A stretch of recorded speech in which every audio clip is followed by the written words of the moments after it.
Half మనం అనుకుంటాం కొంచెం చూడగానే సినిమా అది అది అది అని బోర్గా అనిపిస్తుంది. సెకండ్ హాఫ్ అయితే ఒక లెవెల్లో ఉంటుంది చూడాలంటే. రిషబ్ శెట్టి గారి యాక్టింగ్ కానీ వాళ్ళు ఇచ్చే యాక్టింగ్ ఎక్స్పీరియన్స్ కానీ హైలైట్ సూపర్. మూవీ మాత్రం ఒక లెవెల్ ఉంది సినిమా. అందరు అంటుంటారు సినిమా అట్లుంది ఇట్లా ఉంది, సినిమా అట్లా లేదు, ఒక లెవెల్లో ఉంటుంది. క్లైమాక్స్ తర్వాత వాళ్ళ అమ్మ చచ్చిపోతుంది, వాళ్ళ అమ్మ చచ్చిపోయినాక అయితే మూవీ మాత్రం ఒక రేంజ్లో గూస్ బంప్స్ లేస్తాయి అనమాట. అందరు చలి పెడుతుంది, ఏసీ పెట్టి వణుకుతున్నాం అన్నట్టు. కానీ గూస్ బంప్స్ వచ్చేసి మూవీకి చూసినాక తర్వాత అందరు అబ్బా అని లేచి కూర్చుంటారు.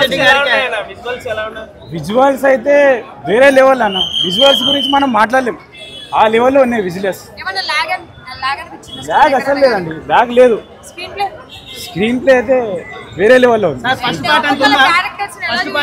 మనం ఫస్ట్ పార్ట్ లోపలనే వెళ్ళిపోతాం అనమాట మూవీ, కానీ ఇది ఇంకా దానికన్నా ఒక బెటర్ ఉంది. యాక్టింగ్ వస్తుందండి, 100% వస్తుంది.